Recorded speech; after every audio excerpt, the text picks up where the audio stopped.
Here we go.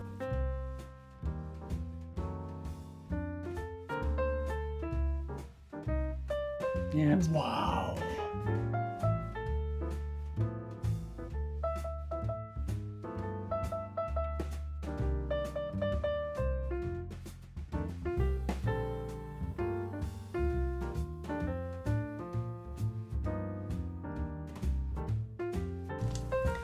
Oh, hey everybody. This is my part 2 of my debt elimination wealth building seminar. Now, if you're starting here, I need to tell you that this is a 3.5 hour seminar, and if you start here, you're starting in the middle.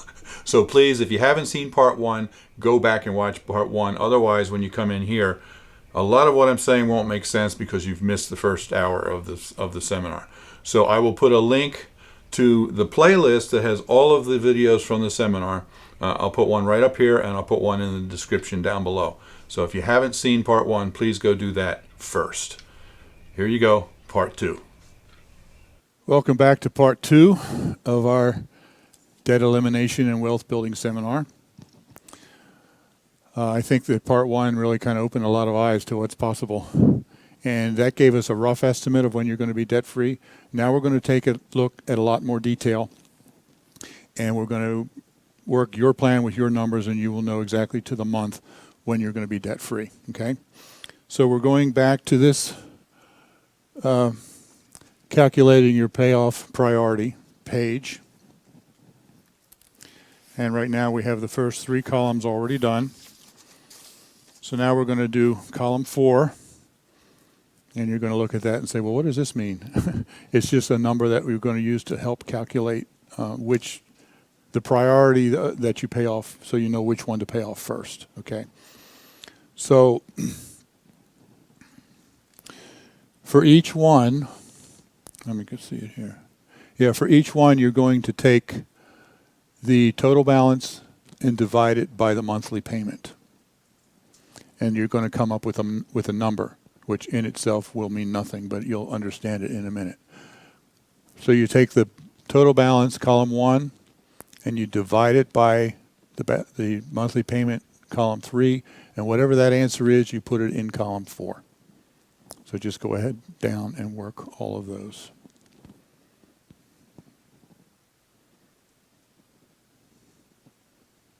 Everybody understand what you're doing here? You take column 2 divided by column 3, and write the answer in column 4.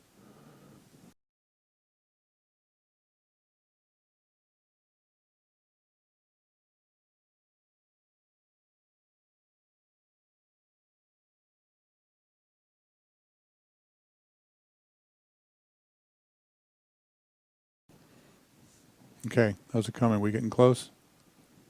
All right.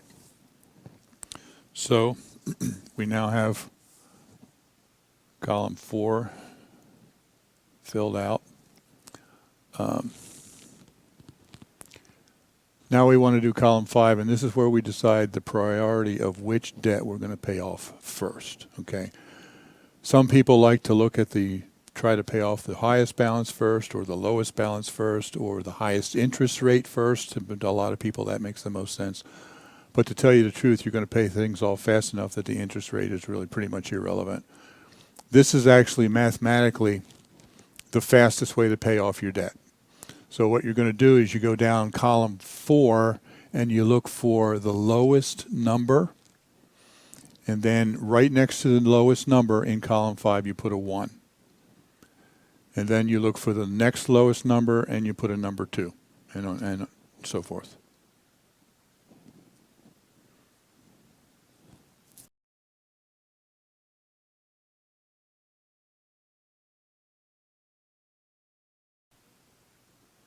How's it coming? We about done with that? Okay. Now let's look up there on the screen. Can you see that okay? Can you see the numbers and things? Is it big enough? Okay. This is actually a case study of Joe and Susan Lucky. We call them Lucky because they found out about this system early on in life, and so they can build to that 1.2 million that we talked about. So they're getting out of debt, and we want to look up there at their priority number 1, which is Joe's car, it's what, fifth one down, whatever. You see that the monthly payment in column 3 is 212.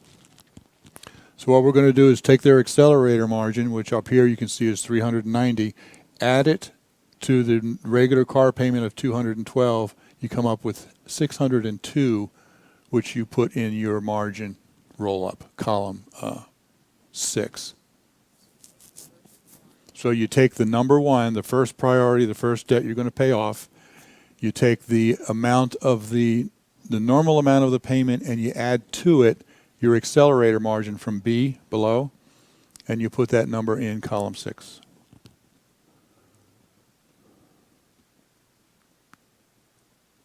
All right.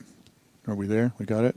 Okay. So now in this example, then, well, okay, what you're going to do is you take the balance of that loan and you divide it by the margin roll-up of number 6, and that'll tell you how many months it'll take to be to pay off that debt.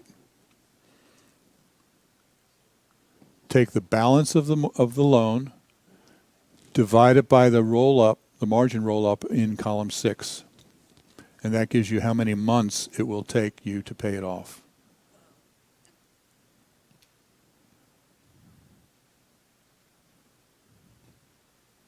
Okay, everybody with me?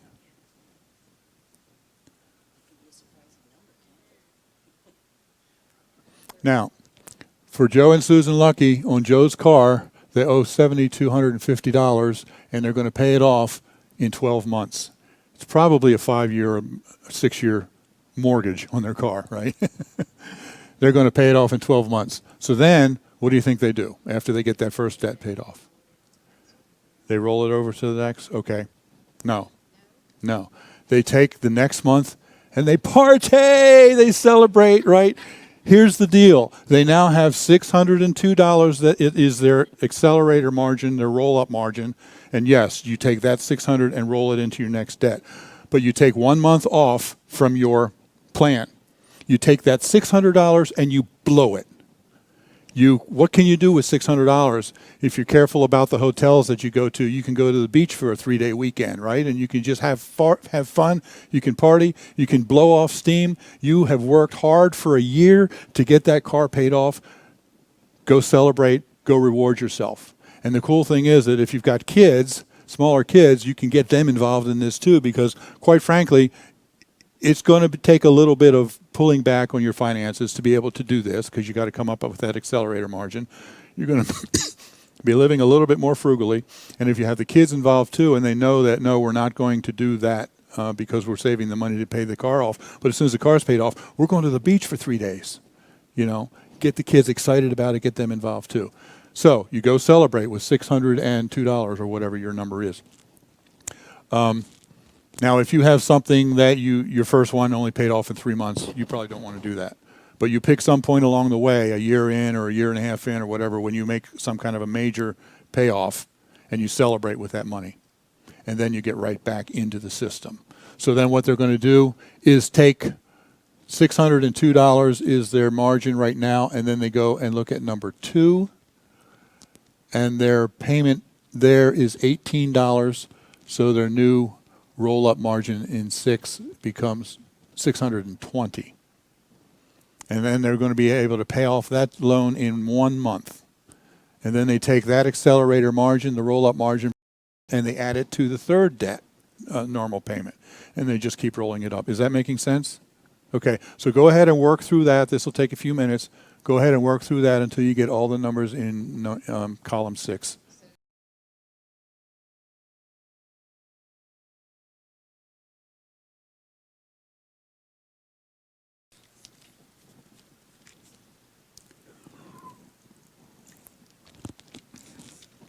Now this section here is going to be a little bit more time consuming because you want to do column 6 and column 7. And then if you total up column 7 at the bottom, then that'll give you the exact number of months until you're debt free. Yeah, see, that kind of offsets the interest. When I said the interest is irrelevant, when you figure this out, by the time you get to your mortgage, it's paid down a little bit more, and that offsets the amount of interest that you've paid on the other things. I used I used to have a software program available where you could plug in all your debts, including the interest rate, and it would calculate everything to the penny and to the day when you'd be debt free. I don't have that available to me anymore, but this is amazingly accurate. It's probably within a month or two. So. Are you finished? Did you come up with a number? You want to volunteer that? Okay. Very good. As opposed to what if you didn't do this? Yeah. Okay. 49 months. Okay. If you can lock your husband up.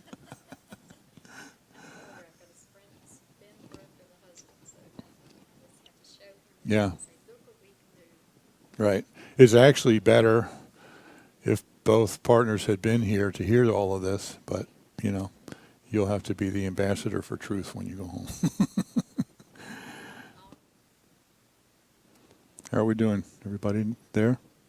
Okay, so we got 49 months, we got 8 years. Anybody else want to volunteer? 9.5, okay. 8.2. 4.5. Very good. You know, many times when it's higher than 7 years, which is the average, it's because you don't have as much debt. Believe it or not, if you had more debt, you'd get out of debt faster. Why is that? Because you have a bigger accelerator margin. And so, you know, the higher your debt rate or your debt is, the faster you can get out of debt. That blew my mind when I understood that. But, you know, I mean, if you want to accelerate your payment a little bit more, if you can do more than 10%, it's completely up to you. You know, then you can get out of debt faster. Or if you can't make 10%, if you can only do 5%, you can still do it. It'll just take a little bit longer. Yeah. So. Okay, so now we've figured out the details and you know exactly to the month when you're going to be debt free, right? Is it exciting? Is it unbelievable? Yeah. So let's go on and let's look at a case study of Joe and Susan Lucky. And you have this page, and it just says case study at the top. And sorry that one line is a little blurred there, but Joe and Susan Lucky, the example that we're looking at, they have a total household income of $47,000. Like I said, these numbers are a little old, but their accelerator margin is $390. They owe $108,000 and monthly payments of $1,230. They'll be debt-free in 7 years and 7 months. Now, by paying this off this way, you can see there, number 5, they saved $105,407 in interest by following this system. They saved $105,000. Right. Now, this is what's really interesting, and this is what a lot of people don't understand, including most financial planners. Okay, look at number 6. The interest saved equals 31% guaranteed return on investment. 31%. If they had invested their $390 accelerator margin in regular investments starting right from the beginning, like the traditional way is, and they're earning 10%, then it says here that they would have received, at the end of that 7-year period, they would have received $17,000 in interest in growth. But in order for them to their investment to give them an equivalent of $105,000 in interest growth, they would have needed to realize a guaranteed after-tax return of 31%, 31.32%. So for people that tell you, well, I'm getting my head ahead of myself here, but for people that tell you don't pay off your house, it's a good tax write-off. If you pay off your house this way, you're going to earn 31% in interest saved. That's money back into your pocket. It's the same as interest earned, right?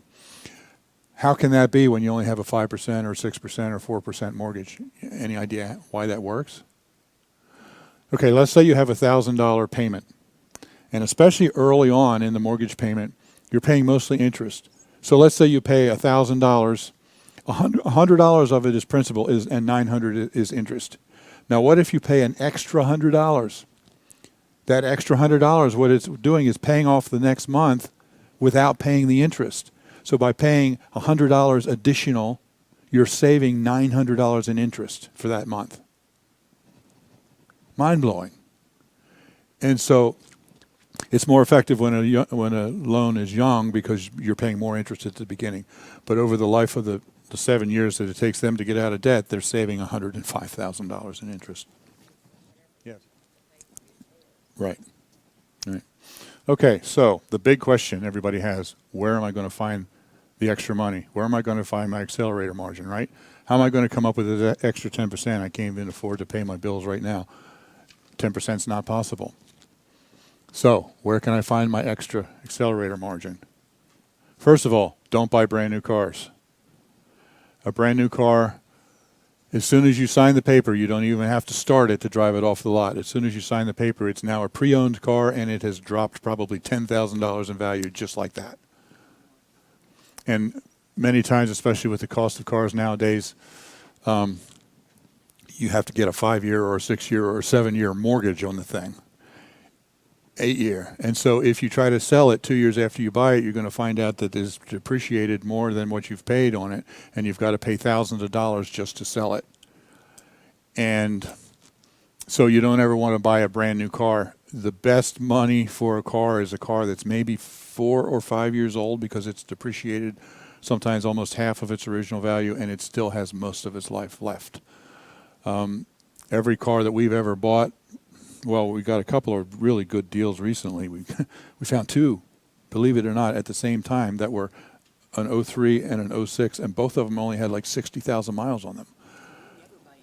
But yeah, most of the time we buy cars between 100 and 125,000 miles and drive them for another 100,000 miles without any issues. And we don't want to lease a vehicle. That's just renting, paying forever. There's a book called A Millionaire Next Door that I read a number of years ago, and it was talking about the fact that there are millionaires all over the place, and you don't even know they're there. They live right next door.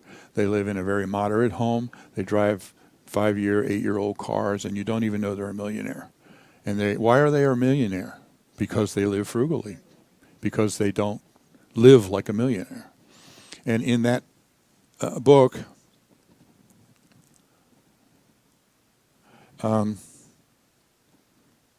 it said that less than 25% of millionaires drive current models. Less than 25% have new cars. And most have not purchased a car in the last 2 years. So they drive them, you know. You'd think, oh, you got $1 million, you're going to buy a new car every year. They don't. They just don't. 37% buy used vehicles. And the average purchase price, this was interesting to me. You think, oh, I got this money, I'm going to go buy a Ferrari, right? The average purchase price for a millionaire is only about $2,000 higher than the average person. So they're not going out and buying big cars, expensive cars. They know that it's not a good deal. It's not a good investment. And if they do buy a new car, they plan to drive it for a while. My grandfather that I told you about that lost his house to that $500 mortgage he had on it, he bought 3 cars in his entire life. He bought every one of them brand new, bought every one of them cash, and drove every one of them for 20 years. He had I can never remember whether it's a Model A or a Model T Ford. Model A. Okay, he traded that in on a 1950 Studebaker. He traded that in on a 1968 Chevy Impala, and the Chevy Impala was the one that he owned when he died. Now he did buy brand new cars, but he was planning to keep it for 20 years. So it made sense, and he paid cash. He saved until he could pay cash. But for the most part, buying a new car is just money down the drain. Okay, never buy credit life insurance. What is that? That's where you spend extra money on your credit card for credit life insurance so that if you die, your credit card is going to be paid off, and then your spouse is not saddled with that. It's a total waste of money. Insurance companies have actuarial tables that tell them statistically how many people are going to die at what age and all that kind of stuff. And they know that statistically you're not going to die. So they offer this, and it's just free income for them.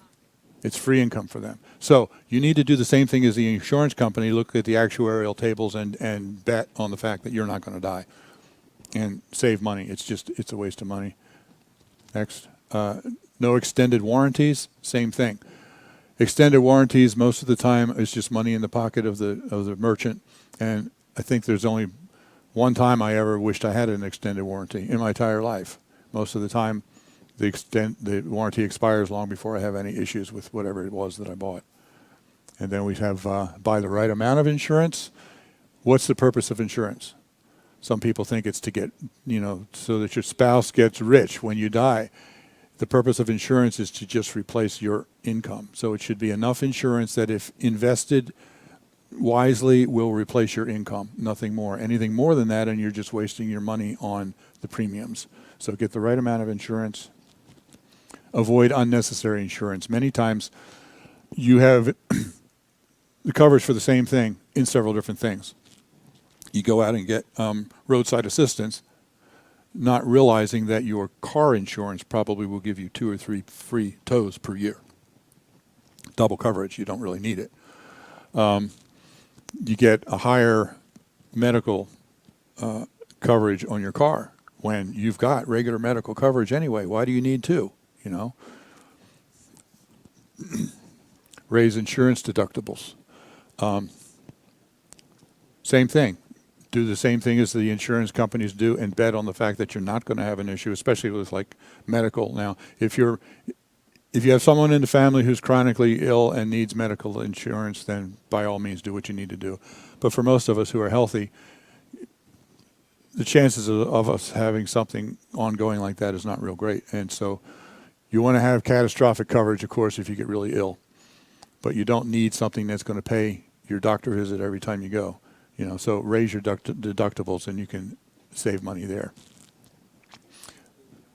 Yeah, well. Now, one thing I wanted to say from the beginning, I forgot. In finding your accelerator margin, you are not going to just say, oh, there's the $390 that I need for my accelerator. You're going to find $10 there, $20 here, $50 there. Every little place that you can save, you put it all together. And in all of these, you're only going to save a little bit, but when you put them all together, it could become quite a lot. So then the next one, eat out less. This is a big one. This is a big one. Every time Elizabeth and I go out to eat, we can easily, with a tip, we can easily spend $50 on the two of us without even thinking. And if we get dessert, $65.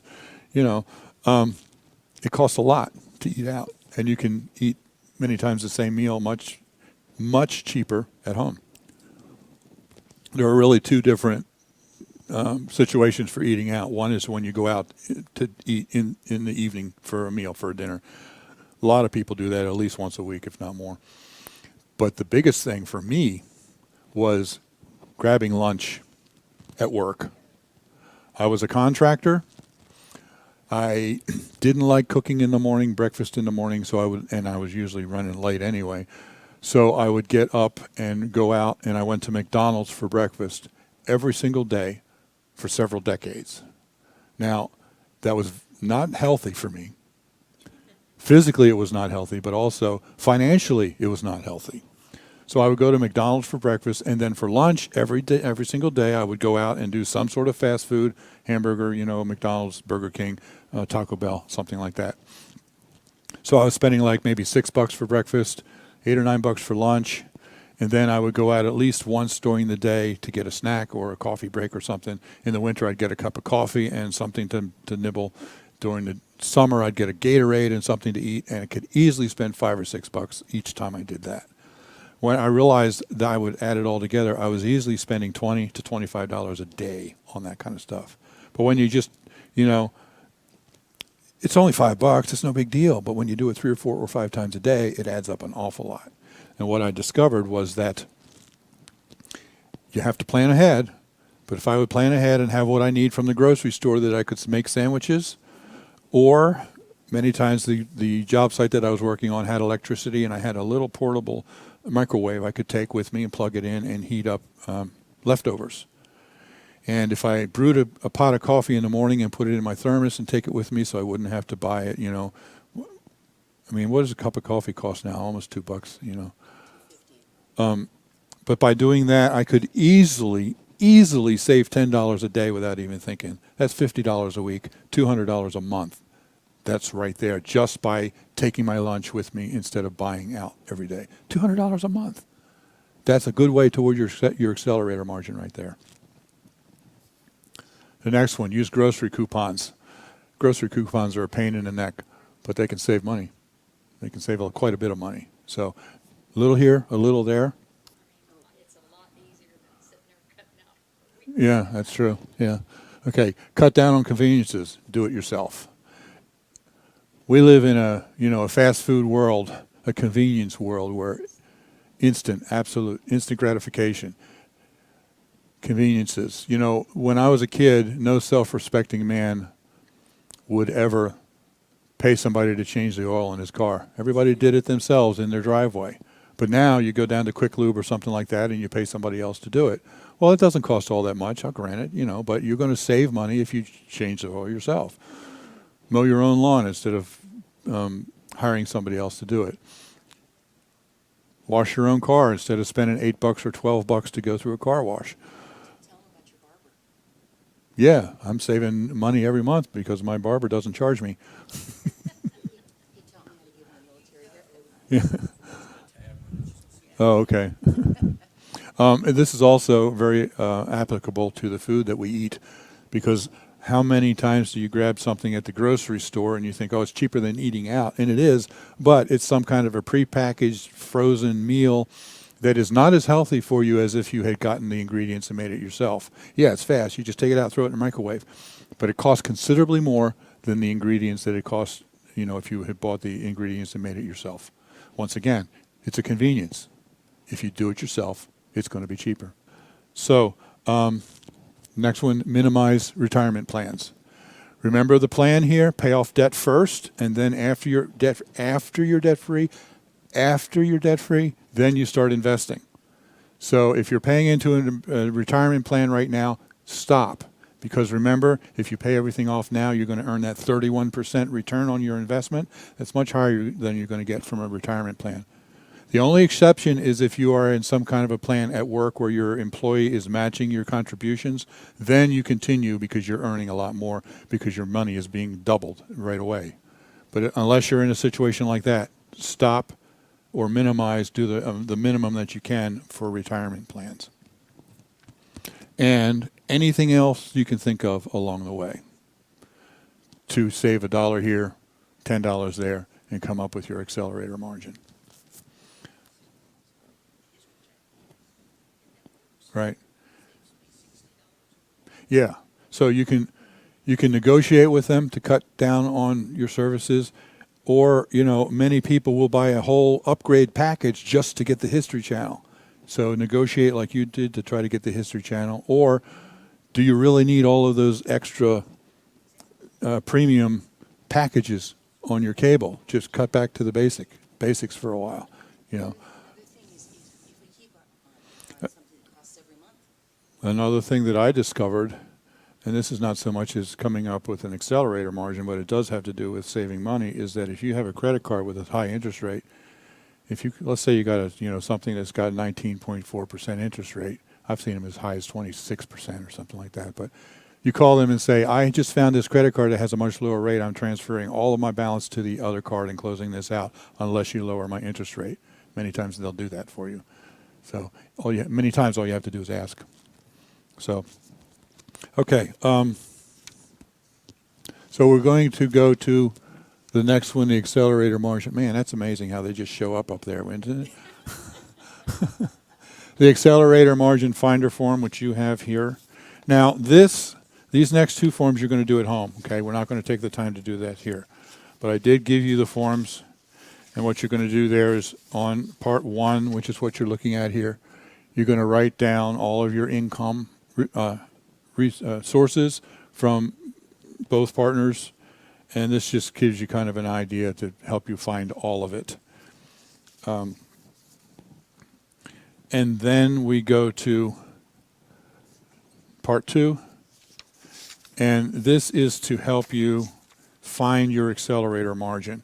It lists a bunch of different expenses here, and you write down the current amount you're spending and how much you could think you can reduce it, and then you come up with the $20 or $30 or $50 that you saved in the last column there, and then you use that to help come up with your accelerator margin.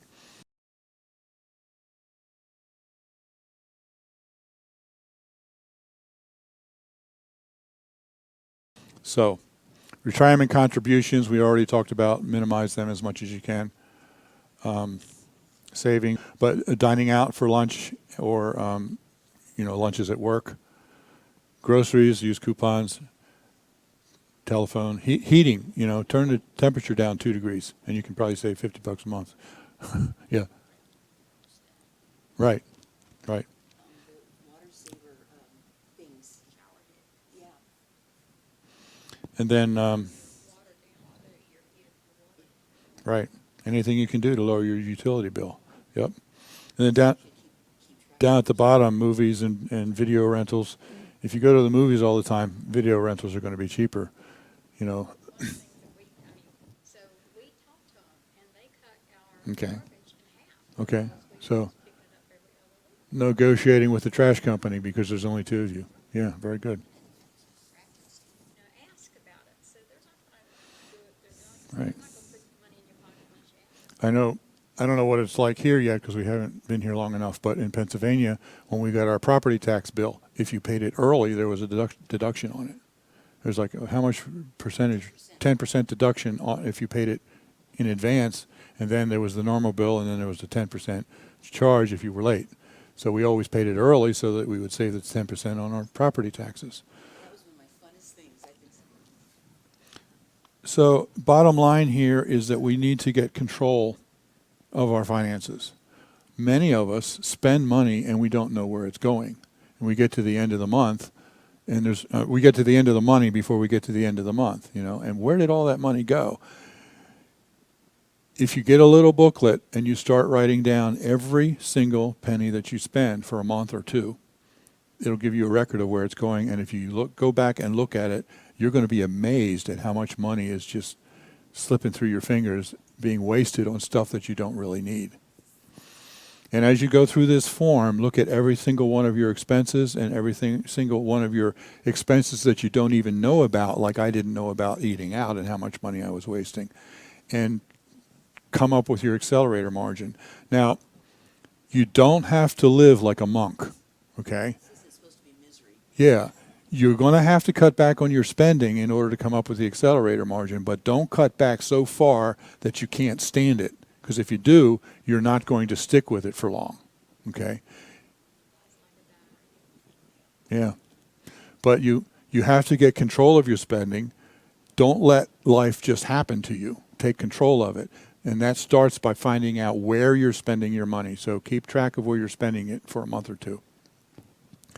And then, like I said, just pull back as much as you can, but not so much that you can't stand it. And you just say, forget it, I can't do this. And always keep the goal in mind. When in a year from now, when I pay off this car, we're going on vacation for 3 days. I haven't been on vacation for 20 years. And I'm going to be able to go on vacation, and I'm going to be able to do it cash without paying any finance charges, no credit. And how freeing is that? How guilt-free is that? Keep your goal before you.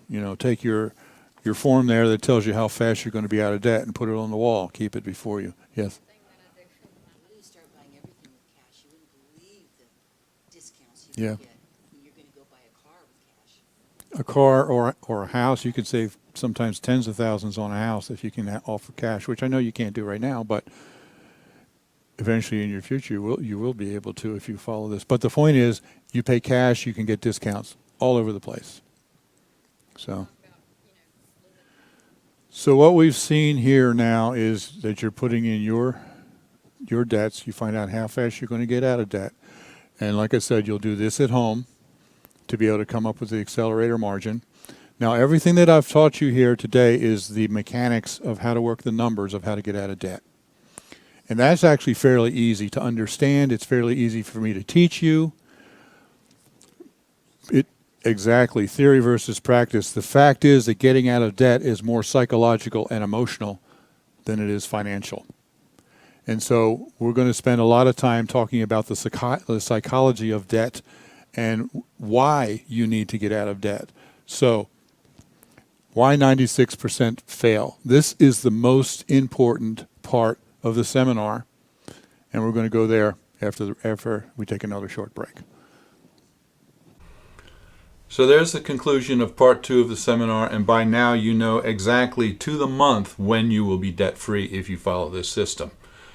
Now, as I've said throughout the seminar, you know, getting out of debt, how to work the numbers, the finances, to do the roll-up and all that is relatively easy to teach, and it works well if you follow it.